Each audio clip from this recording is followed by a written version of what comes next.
Hello నమస్తే. నేను journalist Srinivas. ఈరోజు న్యూస్ అనాలిసిస్‌లో ముందుగా వెలుగు పేపర్ల వార్తలను చూద్దాం. ఫోన్ ట్యాపింగ్ ప్రకంపనలు పుడుతున్నాయట. మరి ఆ ప్రకంపనలు లోపట లోపటే ఉన్నాయిగా బయటికి రావట్లే. ప్రకంపనలు ఎవరికి పుడుతున్నాయి? పేపరోళ్ళకి, టీవీ ఛానళ్ళకి లేకపోతే ఇన్వెస్టిగేషన్ చేసే ఆఫీసర్లకు పుడుతున్నాయి గానీ, అసలు దోషులకి ఎక్కడా ప్రకంపనలు పుట్టట్లే. కేసీఆర్, కేటీఆర్ లేతే హరీష్ రావో లేతే ఇంకా కొంతమంది బీఆర్ఎస్ నాయకులు 4200 ఫోన్‌లను ట్యాప్ చేశారు అని చెప్పి బయటికి లీకులు చేస్తున్నారు. ఇప్పుడు చేసే ఇన్వెస్టిగేషన్ ఏజెన్సీ. మరి అన్ని ఫోన్‌లు ట్యాప్ చేసి దొంగతనంగా ఇన్నాక మరి వాళ్ళ పైన ఇంతవరకు ఈగ కూడా వాలలే. మరి ఏం చేసినట్టు? ఏం చేస్తన్నట్టు? గమ్మత్తు ఎట్లుందంటే ఫోన్ ఎవరిదైతే ట్యాప్ అయిద్దో ఆ ట్యాప్ అయిన బాధితులను పిలిచి వాంగ్మూలం తీసుకుంటున్నారు. వాళ్ళకే తెలవదు ఫోన్ ట్యాప్ అయింది. మీరు పిలిచి చెప్పేదాకా కూడా కొంతమంది తెలవకపోవచ్చు. నా ఫోన్ ట్యాప్ అయిందా నిజంగానేనా అని. వాళ్ళని పిలిచి నువ్వు వాంగ్మూలం తీసుకుంటే ఏమైతే ఫోన్ 4200 లేతే 4300 ఎంతో కొంత ఒక సంఖ్య తెలిసింది మీకు. ఫోన్‌లు ట్యాప్ అయినాయి అని. ఆ ట్యాప్ చేసిందెవడో పట్టుకొచ్చి లోపటేయాలి గానీ వీళ్ళనందరిని పిలిచి స్టేట్మెంట్ తీసుకోవడం ఏంది? బీజేపీ ఎంపీలని, బీఆర్ఎస్ ఎంపీలని లేతే ఇంకొక ఆయన పత్రికలోళ్ళని, టీవీలోళ్ళని పిలుత్తండ్రి. ఇప్పుడు బాధితుడిని పిలిస్తే ఏమవుద్ది? అక్యూజ్డ్ నిందితుడెవడు? వాని బట్ట రావాలి గదా! అప్పుడు గదా ప్రకంపనలొచ్చేది. వీళ్ళనే పిలిచి నీది ట్యాప్ అయింది, నీది ట్యాప్ అయిందని చెప్తే ఇప్పుడు ఏమొస్తది? అది గాదు చేయాల్సింది. కానీ గమ్మత్తేందంటే అందరిని వీళ్ళనే పిలుత్తండ్రు. ఇప్పుడు సొంత పార్టీ, ప్రతిపక్ష నేతలు, మీడియా, సినీ, ఫార్మా ఇండస్ట్రీ సహా ఎవరిని వదలలేదట.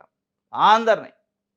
Cinema industry, media, pharma, real estate, సొంత పార్టీ నాయకులు, సొంత కుటుంబ సభ్యులు, ప్రతిపక్ష పార్టీ నాయకులు, సినిమా హీరోయిన్‌లు అందరిది. ఇంక మరి పోలీసోళ్ళని కూడా కొంతమందిని చేశారో ఏం పాడో తెలవదు. చేసి కేసీఆర్ మంచిగా ఆడియో రూమ్ ఒకటి పెట్టుకొని అందులో కూర్చొని ఇన్నడు అని అంటున్నారు. ఇనుకుంటా ఆయన రాజకీయాలు చేసి నేనేదో అద్భుతం చేసిన నా రాజకీయం ముందు మీరు తట్టుకుంటారా అండి. ఇదా? దొంగసాటుకు ఫోన్‌లని రాజకీయం చేయటం దీన్ని రాజకీయం అంటారా? ఇది విజ్ఞత? ఆయనే చెప్తురు. ఇది విజ్ఞత, రాజకీయమా? ఇది నీతా? నియమమా? నైతిక విలువలా? అని చెప్తురు. మరి ఇదెక్కడిది? దొంగ పని కాదు. ఇది ఫక్తు దొంగ పనే. మళ్ళీ ఇదే కేటీఆర్ ఫార్ములా ఈ రేస్ కేసులో ఆయన ఫోన్ ఇవ్వమంటే నా హక్కు, నా వ్యక్తిగత స్వేచ్ఛకు సంబంధించింది నా ఫోను అడగటం అనేది తప్పు, చట్టవిరుద్ధం అంటాడు. అంటే ఉత్త ఫోన్ అడిగితేనే చట్టవిరుద్ధం. అది కూడా ఇన్వెస్టిగేషన్ ఏజెన్సీ అడిగితే చట్టవిరుద్ధం అయితే, ఎవరిదో ఫోను ఎందుకు చేసినో తెలవకుండా కాల్ రికార్డ్ చేసి ఇంటే ట్యాప్ చేసి, మరి అదెంత పెద్ద తప్పు, అదెంత పెద్ద క్రైము. ఇది హైకోర్టు జడ్జి ఆయన భార్య ఫోన్‌లు కూడా ట్యాప్ అట. 16 మంది హైకోర్టు జడ్జీల ప్రొఫైల్స్ సిద్ధం చేశారట. త్రిపుర, హర్యానా గవర్నర్లు ఇంద్రసేనారెడ్డి, దత్తాత్రేయ ఫోన్‌లు కూడా ట్యాపు. రోజు రోజుకు పెరిగిపోతున్న బాధితుల సంఖ్య. SIT office queue. నా ఫోన్ ట్యాప్ అయిందా? ఎప్పుడు, ఎలా అని బాధితుల ప్రశ్నలు. 4200 పైగా ఫోన్ నంబర్లు ట్యాప్ అయినట్టు గుర్తింపు. ఇప్పటికే 257 మంది సాక్షుల నుంచి స్టేట్మెంట్ రికార్డు. బెయిల్ రాక 10 నెలలుగా జైల్లోని పోలీసు అధికారులు. ప్రధాన నిందితుడు ప్రభాకర్ రావుకు చుక్కలు చూపిస్తున్న సిట్టు. తెర వెనక సూత్రధారులను బయటకు తీయడమే లక్ష్యంగా దర్యాప్తు. మరి ఆ తెర వెనకోళ్ళు ఎప్పుడొత్తరు? చుక్కలు చూపిస్తున్నారట ప్రభాకర్ రావు. ప్రభాకర్ రావుకి ఒక్కడికి ఇప్పుడు ఈయనకు ఆదేశాలు ఇచ్చారట ఎవరు? ఆదేశాలు ఇస్తే నేను ట్యాప్ చేసినా అంటున్నా. ఆదేశాలు ఇచ్చినోడెవడు? ఆదేశాలు ఇయ్యటానికి కారణమైన ఎవరు? వాళ్ళు కదా కావాల్సింది. ఆదేశాలు ఇచ్చింది డీజీపీ అని చెప్పిండు ఆయన. డీజీపీ అప్పుడు మహేందర్ రెడ్డి. మరి ఆయనకు సుక్కలు చూపియాలిగా. అసలు ఆయనకు మళ్ళా ఎవరు ఆదేశాలు ఇచ్చారు? మహేందర్ రెడ్డికి. ఆయన కూడా సుక్కలు చూపియాలిగా. ఈ సుక్కలు ఉట్టిటి సుక్కలా? ఇక్కడిక్కడే మాట్లాడుకున్నాయా? లేతే ఏమైనా లోపాయికార ఒప్పందం జరిగి మేమేం గిచ్చినట్టు చేస్తాం, నువ్వు ఏడ్చినట్టు చెయ్యి, క్లోజ్ చేద్దామని మాట్లాడుకునరా అనేది ఒకవైపు బీజేపీ నాయకులు చెప్తున్నారు. ఇది ఇట్ట కాదు, సీబీఐకి అప్పజెప్పాలని. వాస్తవంగా సీబీఐకి అప్పజెప్పడం కాదు. సీబీఐయే దీంట్లో డైరెక్ట్ ఇన్వాల్వ్ అయ్యే అవకాశాలు కూడా ఉంటాయి. ఎందుకంటే టెలిఫోన్ రెగ్యులేటరీ యాక్ట్ కింద వస్తది ఇది. ట్రాయ్ కింద. టెలిఫోన్‌లు కదా! ఫోన్‌లు ట్యాప్ చేయటం అంటే అది కేంద్ర ప్రభుత్వ ఆధీనంలో ఉంటది వాస్తవంగా. వాళ్ళు మరి అదును కోసం చూస్తున్నారా? ఈళ్ళేం చేస్తారో చూసిన తర్వాత దిగుతారా గానీ, వాళ్ళు అవకాశం ఉందది. అవకాశం ఉండటంతో పాటు బీజేపీ రాష్ట్ర నాయకత్వం కూడా ఒక ప్లాన్ ఏసిందట. హైకోర్టులో, సుప్రీంకోర్టులో కొంతమందిని పిటిషన్‌లేద్దాం మనం. దీన్ని రాష్ట్ర ప్రభుత్వం సరిగ్గా దర్యాప్తు చేయట్లా. సీబీఐ ఎంక్వైరీకి అనుమతించండి, ఆర్డర్ చేయండి అని కొంతమంది ప్రైవేటు వ్యక్తులు పిటిషన్‌లేసే అవకాశం కూడా ఉందట. ఇగో ఫోన్ ట్యాపింగ్ కేసులో బీజేపీ చూపు సీబీఐ వైపు. కేంద్ర మంత్రులు సహా లీడర్ల డిమాండ్. హైకోర్టు, సుప్రీంకోర్టులోనూ పిటిషన్లు. రాష్ట్ర సర్కార్ నాంచుతుందనే ఆరోపణ. సీబీఐకి అప్పగిస్తే లిక్కర్ కేసులాగే నీరుగారుస్తారని కాంగ్రెస్ కౌంటరు. ఈ వాళ్ళు నీరుగారుస్తారు, మీరు నీరుగారుతారు కానీ అసలోడికి ఏం కావట్లేదు కదా. ఎన్నికల టైంలో నా ఫోన్ కూడా ట్యాప్ చేశారంటాడు మంత్రి వివేక్ వెంకటస్వామి. కేసీఆర్, కేటీఆర్‌పై క్రిమినల్ కేసులు నమోదు చేయాలి. ఎవరు చేయాలి? మీరే ప్రభుత్వమే. చేయాల్సింది మీరే. వందల సంఖ్యలో సాక్షుల వాంగ్మూలాలు వాళ్ళెట సాక్షులు ఎదురు వాళ్ళ ఫోన్ ట్యాప్ అయింది వాళ్ళకి తెలవదు. వాళ్ళని పిలిచి మీరు ఇప్పుడు చెప్పిందాకా. రైట్. ఇంకోటి ప్రైవేట్ స్కూల్‌కి సంబంధించి ఒక వార్త ఇచ్చారు. ప్రైవేట్ స్కూల్ సైడ్ బిజినెస్ చేత్తన్నాయట. ఏంటిది ఆ సైడ్ బిజినెస్ అంటే, ప్రైవేట్ స్కూల్‌లో అసలే ఫీజుల దోపిడీ ఎక్కువుంది. పేరెంట్స్ దగ్గర విచ్చలవిడిగా దోపిడీ చేస్తున్నారు ఫీజుల పేరుతోనే. అది కాక సైడ్ బిజినెస్ పుస్తకాలు అమ్ముతున్నారట. బుక్స్, యూనిఫార్మ్‌లు అమ్ముతుండ్రు. వాస్తవంగా జీవో నంబర్ 1 ప్రకారం రైట్ టు ఎడ్యుకేషన్ యాక్ట్ ప్రకారం ఈ రెండిటి ప్రకారం స్కూళ్ళల్లో మెటీరియల్ అమ్మొద్దు, బుక్స్ అమ్మొద్దు, యూనిఫార్మ్‌లు అమ్మొద్దు. వ్యాపార కార్యకలాపాలు చేయొద్దు. కానీ ఫక్త్ అదే చేస్తాను. ఎంత దారుణం అంటే రూ. 100 పుస్తకాన్ని తీసుకొచ్చి 300కి అమ్ముతుండ్రు. రూ. 2000 అయ్యే పుస్తకాలని 6000కి అమ్ముతుండ్రు. రూ. 3000 అయ్యే పుస్తకాలని 15,000కి అమ్ముతుండ్రు. ఇవాళ నారాయణ, శ్రీ చైతన్య అలాంటి విద్యా సంస్థలు ప్రధానంగా వాళ్ళు ఒక ఫ్యాక్టరీయే పెట్టారు. బుక్కులు తయారు చేయడానికి, యూనిఫార్మ్‌లు తయారు చేయడానికి పెట్టి అయి తీసుకొచ్చి ఇక్కడ అమ్ముకుంటున్నారు. వాళ్ళ బిజినెస్ స్కూల్ చెప్పటంతో పాటు బిజినెస్ చేస్తున్నారు వాళ్ళు. పుస్తకాల తయారీ కంపెనీ, పుస్తకాలు అమ్మటం. ఇది పూర్తిగా చట్టవిరుద్ధం. ఇది మళ్ళీ అందరికీ తెలుసు. ఇది తెలవంది కాదు. విద్యాశాఖలో ఉన్న విద్యాశాఖ ప్రిన్సిపల్ సెక్రటరీ కాడ నుంచి కింద ఉన్న ఎంఈఓ వరకు అందరికీ తెలుసు. వ్యాపారం చేస్తున్నారు నారాయణ, శ్రీ చైతన్య లాంటి కార్పొరేట్ పాఠశాలలు. ఆ వ్యాపారాన్ని యథేచ్ఛగా వాళ్ళ స్కూల్లోనే ఓపెన్ మార్కెట్ పెట్టి అమ్ముతున్నారు. పుస్తకాలను తయారు చేసి వాళ్ళ లోగో, వాళ్ళ పేర్లేసుకొని యూనిఫామ్‌లు అమ్ముతున్నారు. ఇయన్నీ అమ్మకాలు మొత్తం చట్ట వ్యతిరేకం, క్రిమినల్ చర్య అని తెలిసి ఒక్క అధికారి చర్య తీసుకోడు. ఎంత దారుణం అంటే అధికారులకు తెలిసి చర్య తీసుకోకపోవడం వేరు. అధికారులకు తెలియజేస్తే చర్య తీసుకోరు. కంప్లెయింట్ చేస్తే కూడా పేరెంట్స్ పోయి సార్ ఇట్లా పుస్తకాలు అమ్ముతున్నారు అడ్డగోలుగా ఎక్కువ రేట్ల కంటే కూడా పట్టించుకోవడం కాదు, కనీసం అటువైపు చూడరు. మనం కంప్లెయింట్ చేస్తే వాళ్ళకి చెప్తారు మాకు కంప్లెయింట్ వచ్చింది మేము వచ్చేటాలకు మొత్తం మీరు చదువుకొని ఉంచుకోండి అని. ఇది ఇయాల నడుస్తుంది. సైడ్ బిజినెస్‌కి ఈ దొంగలంతా విద్యాశాఖలో ఉన్న పనిచేసే అధికారులు దొంగలు మొత్తం సపోర్ట్ చేస్తాం. నిజంగానే సపోర్ట్ చేయకపోతే ఏం చేయాలి? ఒక్కటి కూడా నారాయణ, శ్రీ చైతన్య స్కూల్స్ ఒక్కటి నడవయ్యాలి. నిజంగానే మీరు జియో నంబర్ 1ని ఫాలో అయ్యి ఈ యూనిఫామ్‌లు, పుస్తకాలు అమ్మిన వాళ్ళని కేసులు పెట్టాలి, సీజ్ చేయాలంటే నారాయణ స్కూల్‌లు ఒక్కటి నడవదు. శ్రీ చైతన్య ఒక్కటి నడవదు. ఇట్లాంటి ఇంకా చాలా స్కూల్‌లు ఉన్నాయి. ఈ టాప్ లెవెల్‌లో ఉన్నాయి కాబట్టి వాళ్ళ పేర్లు చెప్తాను నేను. అయినా చర్యలు తీసుకోరు. ఈ సైడ్ బిజినెస్ అదట. పుస్తకాలు, బ్యాగులు, యూనిఫామ్‌లు అన్నీ అక్కడే కొనాలి. బయట మార్కెట్‌లో పోలిస్తే రేట్లు పలుచోట్ల పేరెంట్స్ ఆందోళన, విద్యార్థి సంఘాల దాడులు పట్టించుకొని విద్యాశాఖ అధికారు. ఇక మొత్తుకోవడం విద్యార్థి సంఘాలు ఇంకోళ్ళో పేరెంట్సో ఆ సీజన్ వచ్చినప్పుడు వాగి వాళ్ళ డబ్బులు పే చేసి ఆ పుస్తకాలు అవి కొనుక్కోవడం తప్ప చేసేది ఏమి లేదు. చర్యలు ఉంటాయి కదా! వ్యాపారం చేసే స్కూళ్ళపై చర్యలు తీసుకోవాలి. ఇది ప్రతి సంవత్సరం జూన్‌లో విద్యార్థి సంఘాలు పేరెంట్ చెప్తారు. వాళ్ళు చర్యలు తీసుకోరు. ఇది ఎప్పుడు స్టేట్మెంట్‌లకే పరిమితం అయింది. ప్రతి సంవత్సరం అవుతుంది ఈ స్టేట్మెంట్. వ్యాపారం చేసే స్కూళ్ళపై చర్యలు తీసుకోవాలి. ప్రైవేట్ స్కూళ్ళ ఫీజుల దందాపై చర్యలు తీసుకోవాలి. వాళ్ళు తీసుకోరు. మీరు అంటూనే ఉంటారు. ఇది వెలుగుకు సంబంధించి. సాక్షి చూద్దాం.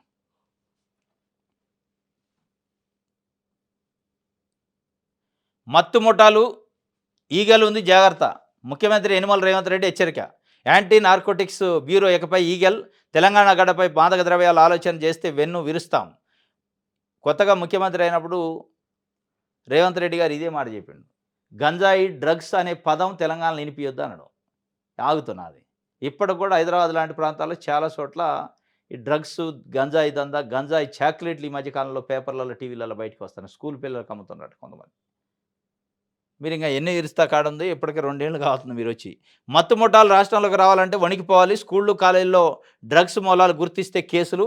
మాదక ద్రవ్యాల వ్యతిరేక దినోత్సవంలో సీఎం హాజరైన రామచరణ్, విజయ్ దేవరకొండ. ఈగల్ లోగోను ఆవిష్కరిస్తున్న ముఖ్యమంత్రి రేవంత్ రెడ్డి ఈగల్ అని ఒకటి పెట్టారు. అంటే డ్రగ్స్, గంజాయి, మత్తు పదార్థాలని వాటిని కంట్రోల్ చేయడానికి ఇప్పుడు హైడ్రా ఎట్లయితుందో స్పెషల్‌గా ఒక వింగ్ పెట్టారు పోలీస్ డిపార్ట్మెంట్‌లోనే. ఇక అది ఉంది జాగ్రత్త పడండి. దాని కంట్లో పడకుండా జాగ్రత్త బిజినెస్ చేసుకోండి అని చెప్పినట్టే ఉంది. ఇది మన ఆయన రేవంత్ రెడ్డి గారు. జాగ్రత్తగా పని చేసుకోండి అన్నట్టు ఉంది. ఇది ఒక వార్త అయితే ఇక ఏమో హనీమూన్ మర్డర్‌లా పోలీసులకు చెక్కొద్దు మనం. ప్రియుడితో కలిసి భర్తను హత్య చేయించిన భార్య, 8 మంది అరెస్టు, రిమాండ్. తేజేశ్వర్ హత్య కేసు వివరాలను వెల్లడించిన గద్వాల ఎస్పీ శ్రీనివాసరావు. ఇగో ఈ తల్లే. ఈ తల్లి కూతురు, ఈ తల్లి ఆమె తల్లి. తల్లి, కూతుర్లు కలిసి వాడెవడు ఈడు తిరుమలరావు బ్యాంకు ఎంప్లాయ్ అట. వీడితోని అక్రమ సంబంధం ఫస్ట్ తల్లి పెట్టుకుంది, తర్వాత బిడ్డ పెట్టుకుంది. సభ్య సమాజం తలదించుకునే లెక్క. పెట్టుకున్నోళ్ళు ఏడితే ఏడిచారా? పెళ్లి మళ్ళీ ఎందుకు చేసుకోవాలా? పెళ్లి చేసుకున్న తేజేశ్వర్‌ని పాపం అన్యాయంగా చంపేశారు. ఎంత ఘోరంగా అంటే సినిమా పక్కీలో, సీరియల్ పక్కీల కంటే ఇంకా దారుణంగా ఉంది. మరి ఈళ్ళు ఏడ చూసి నేర్చుకున్నారు గానీ, వీళ్ళందరూ 8 మందిని నిన్న రిమాండ్ చేశారట. ఏమన్నట్టుంది సుజాత. ఈమె బిడ్డ ఈమ. మొత్తాన్ని అసలు బయటకి రాకూడదు వాళ్ళు వాస్తవంగా. మళ్ళా తీసుకొని బెయిల్ తీసుకొని బయటకొస్తే వేస్ట్ ఇగ. ఈ హనీమూన్ మర్డర్ లెక్క మనం బయటికి దీనికంటే ముందే జరిగింది హనీమూన్ మర్డర్ మేఘాలయలో. దాని లెక్క మనం బయట కూడా పడొద్దు. చంపేయాలా, పోయి వేరే దగ్గర లడఖు లేకపోతే విదేశాలకు పోయి మంచిగా దాక్కొని మనం ఎంజాయ్ చేయాలనుకుంటాం. అంత ఈజీగా ఉంటది మనిషిని చంపడం అంటే. ఆంధ్రప్రభ చూద్దాం.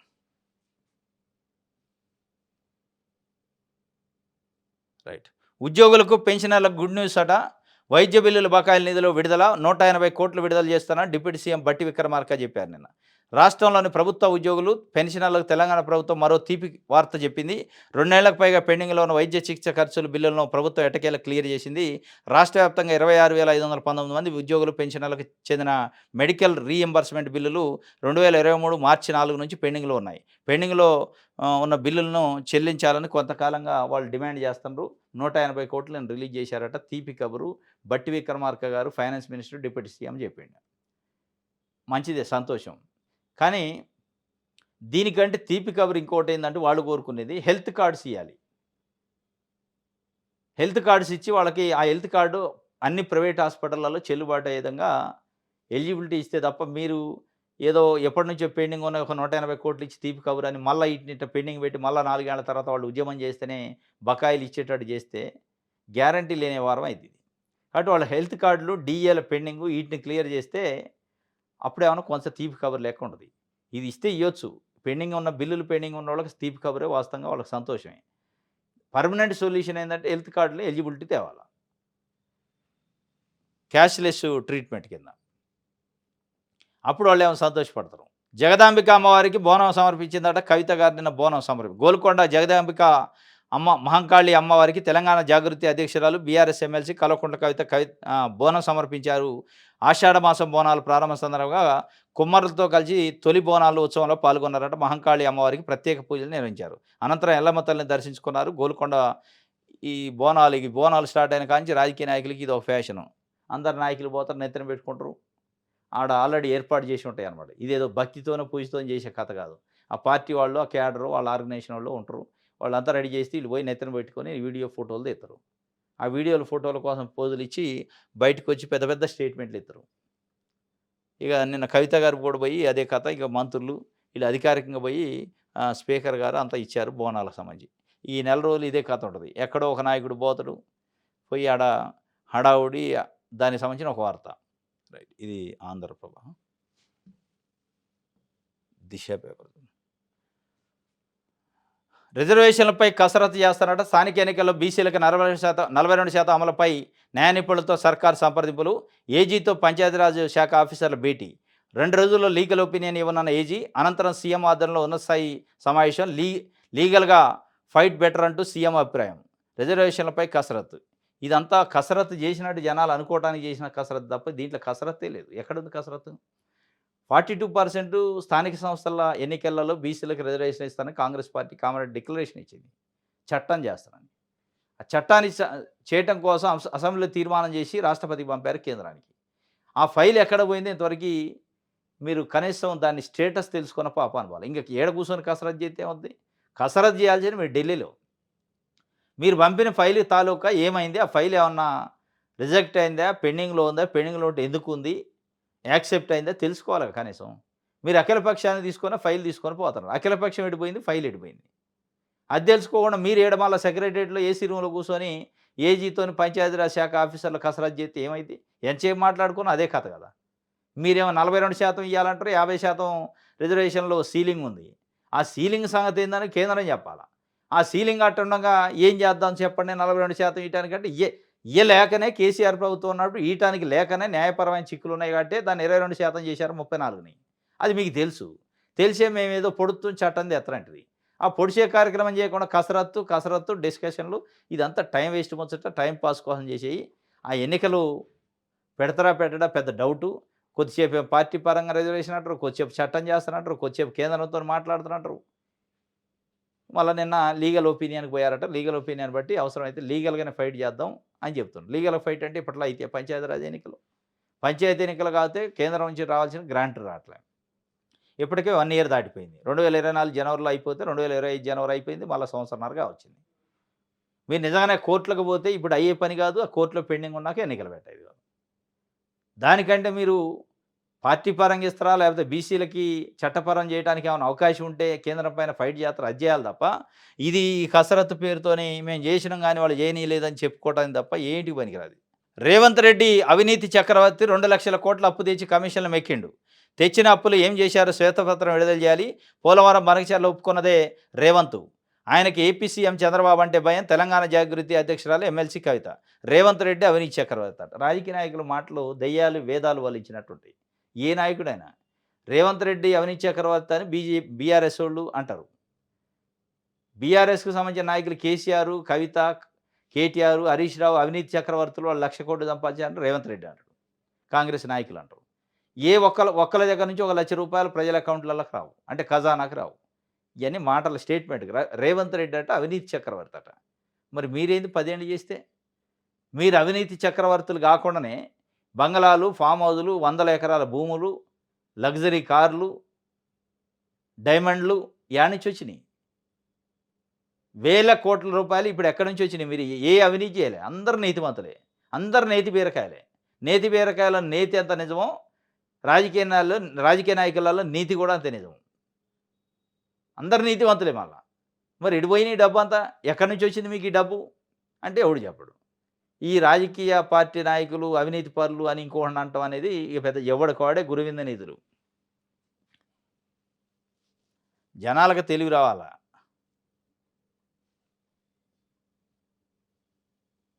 టికెట్ నాకే. జూబ్లీహిల్స్ బైపోల్స్‌పై కాంగ్రెస్‌లో హడావుడి. భారీ సంఖ్యలో ఆశావాహులు. ఎవరికి వారే ముమ్మర ప్రయత్నాలు. అభ్యర్థి ఎంపిక అధిష్టానానికి పెద్ద సవాలైంది. ఇప్పుడు వాళ్ళకి పెద్ద తలనొప్పయింది. వాస్తవంగా బీఆర్ఎస్ పార్టీకి సిట్టింగ్ ఎమ్మెల్యేది. ఆ సీటు ఖాళీ అయిందంటే కాంగ్రెస్ పార్టీ సంతోషించాలి. మనం గెలుస్తాం రూలింగ్ పార్టీ అని. ఇప్పుడు వాస్తవంగా ఖాళీ అయిన పార్టీ బీఆర్ఎస్ కంటే టెన్షను వేలకు ఎక్కువ ఉంది కాంగ్రెస్ వాళ్ళకి. అది ఎందుకు ఖాళీ అయిందిరా నాయన ఇప్పుడు అనవసరంగా? అది గెలుస్తాం, ఆడతాం పక్కన పెడితే ముందు గాంధీ భవన్‌లో గొడవలు అయ్యేటట్టున్నాయి. నిన్న ఏదో మలకపేట ఏరియా కాంగ్రెస్ నాయకులు జుట్టు పట్టుకున్నారు గాంధీ భవన్‌లో. మళ్ళీ జూబ్లీహిల్స్ టికెట్ కోసం కూడా మరి ఆడిదాకా వత్తదా ఏం కాదా అని పెద్ద సవాలయింది. పెద్ద తలనొప్పయింది. ఎవరికి వాళ్ళే నేనే అభ్యర్థిని అనౌన్స్ చేసుకుంటున్నారు. అజారుద్దీన్ ఆల్రెడీ నేనే జూబ్లీహిల్స్ నుంచి కాంటెస్ట్ చేసేదంటాడు. ఇంకొక ఆయన నవీన్ యాదవ్ అని ఆయన ముఖ్యమంత్రి ఆధ్వర్యంలో అప్పుడు జాయిన్ అయ్యిండు ఎన్నికలకు ముందు. దాని తర్వాత విజయారెడ్డి, పీజీఆర్ కూతురు. ఆమె ఆల్రెడీ కాంగ్రెస్‌లోనే ఉంది. ఆమె ఎమ్మెల్యే టికెట్ కోసం ఆశిస్తుంది. ఇంక వీళ్ళందరూ ఇంకా కొంతమంది వ్యక్తులు కూడా పోటీ పడతారు. వీళ్ళు ముఖ్యంగా ముగ్గురు, నలుగురు గట్టిగా పోటీ పడతారు. రోహిన్ రెడ్డి అని వీళ్ళంతా.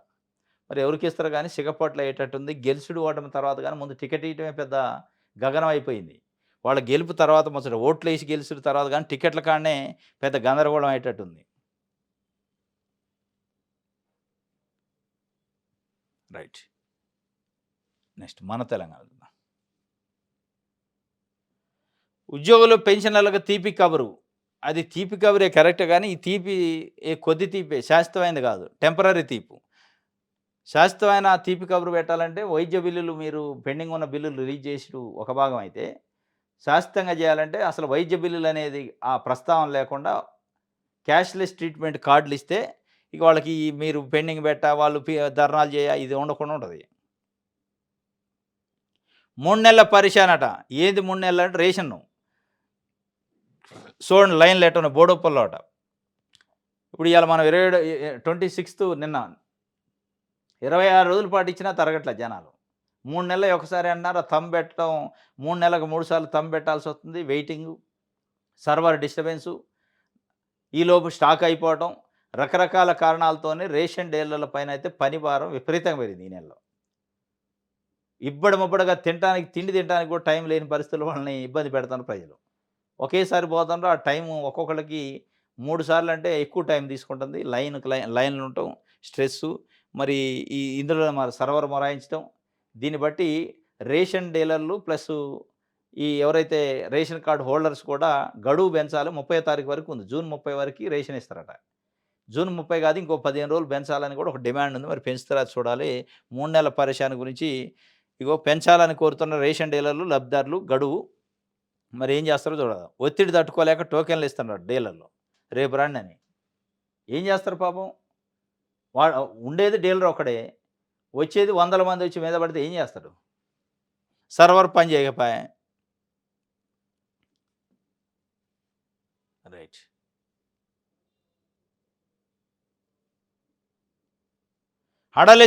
హడలు ఎత్తించిన ఏసీబీ రాష్ట్ర వ్యాప్తంగా 33 ఆర్టీఏ కార్యాలయాలు, చెక్ పోస్టులు సోదాలు. 1,81,030 రూపాయలు నగదు స్వాధీనం. అడలెత్తించిందట. ఎవరు కాడలే ఉట్టిదే ఇదంతా ఏసీబీ ట్రాపు, ఏసీబీ దాడులు. కేసు అయితే 3 నెలల్లో జైలు వాడు పోతాడు, మళ్ళా వస్తాడు, జాబ్ ఎక్కుతాడు. నేను సుప్రీంకోర్టు ఒక జడ్జిమెంటు ఒక కేసులో అన్నది. అవినీతి వ్యవహారంలో చిక్కుకొని అవినీతి దాంట్లో ట్రాప్ అయిన, ఏసీబీ ట్రాప్ అయిన, అవినీతి కార్యక్రమాల్లో ట్రాప్ అయిన దొరికిపోయిన అధికారికి మళ్ళా ఉద్యోగం ఎట్లా ఇస్తారో ఇది ఏ పార్టీ న్యాయమని సూటిగా అడిగింది ప్రభుత్వాన్ని. అవినీతి కేసు ఉంది, పెండింగ్ ఉంది. ఆ కేసు పెండింగ్ ఉండగానే సస్పెండ్ అయిన అధికారికి ఉద్యోగం ఎందుకు ఇస్తారు? ఆ కేసు ఏం తేలిద్దో తేలే వరకు ఎన్ని సంవత్సరాలన్నా పడతాయి. అట్టుంచాలి కదా అని అడిగింది. వాస్తవం ఇది. అట్లుంటే ఎవడైనా అవినీతి చేయడానికి భయపడతాడు గానీ, మీరు అవినీతి అని 1,81,000 రూపాయలు పట్టుకొని ఏదో పెద్ద ఉద్ధరించినట్టు ఏముంటది అందులో? ఏముండదు. వాడు పోతాడు, మళ్ళా బయటికొస్తాడు. మళ్ళా వాడి పని వాడు చేసుకోవడం, వాడికి ఉద్యోగం వాడికిత్తరు. ఎప్పుడైతే అవినీతి ఏసీబీ ట్రాప్‌లో అవినీతి చేస్తూ పట్టుబడ్డ అధికారి వాడికి ఉద్యోగం లేకుండా చేస్తే, ఉద్యోగం నాకు ఉండదు అనే ఒక భయం ఉంటే అవినీతి చేయడు. ఉద్యోగంతో పాటు వాడు అప్పటిదాకా సంపాదించిన అవినీతి సొమ్ము ఏదుందో దాన్ని అటాచ్‌మెంట్ చేస్తే ప్రభుత్వానికి అప్పుడు భయపడతాడు. ఈ 2 లేనంత సేపు మీరు అవినీతి నిరోధక శాఖ ఉన్నా ఒకటే, లేకపోయినా ఒకటే. ఒట్టిదే ఇదంతా.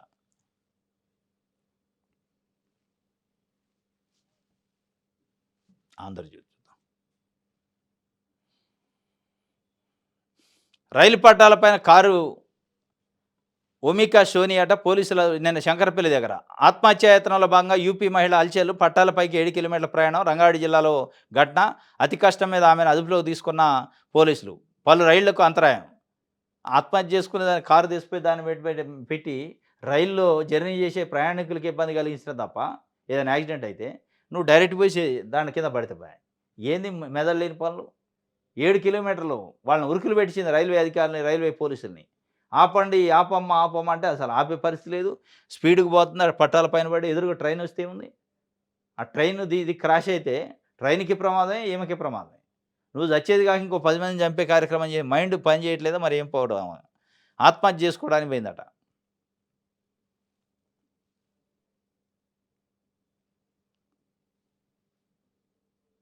ఫోన్ ట్యాపింగ్ కేసులో నేడు ఆంధ్రజ్యోతి ఎండీ వాంగ్మూలం ఉందట. సిట్ ఆఫీసులో ఉదయం 11 గంటలకు హాజరు. చేవెళ్ల ఎంపీ కొండా విశ్వేశ్వరరెడ్డికి కూడా పిలుపు. అక్రమ ఫోన్ ట్యాపింగ్‌లో బాధితులెందరో అని చెప్తున్నారు. ఎస్ఐబి సీడీఆర్‌లో 615 ఫోన్ నంబర్లు ఉన్నాయట. సీడీఆర్ ఆధారంగా వాంగ్మూలాల నమోదు, పక్కాగా సాక్ష్యాధారాలు సేకరించడానికి సిట్ ప్రయత్నం చేస్తుందట. ఈ సాక్ష్యాలు సేకరించడమే ఇంక సరిపోతుంది. అసలోడిని ఎప్పుడు పట్టుకుంటారు?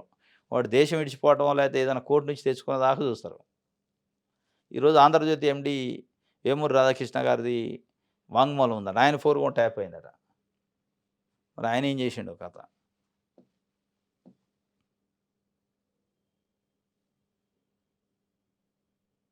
బనకచెర్లపై 2 రాష్ట్రాలతో సమావేశం 10 రోజుల్లోపు నిర్వహిస్తామని కేంద్ర జలశక్తి శాఖ మంత్రి సిఆర్ పాటిల్ వెల్లడించిండు నిన్న. ఇదే రేవంత్ రెడ్డి గారు కోరుకుంటుండు, చంద్రబాబు నాయుడు గారు కోరుకుంటుండు. చర్చించాలని. చివరికి చర్చిస్తే వచ్చేది ఏంటంటే ఏం ఉన్నట్టు అనిపించట్లేదు. ఎందుకంటే ఆల్రెడీ పోలవరం ఇష్యూ పైనే పక్క రాష్ట్రాల అభ్యంతరాల గురించి చర్చించడానికి కేంద్ర క్యాబినెట్‌లో పెట్టిన దాన్ని 2 సార్లు ఇప్పుడు క్యాబినెట్‌లోంచి ఐటెమ్‌నే తీసేశారు. క్యాబినెట్ ఎజెండాలో వచ్చిన ఐటెమ్‌నే తీసేసే పరిస్థితి ఉందంటే ఈ చర్చలు ఎ ఎవరికి ఫేవర్ ఉంటాయి, ఎంతవరకు అనేది ఇక చూడాలి మనం.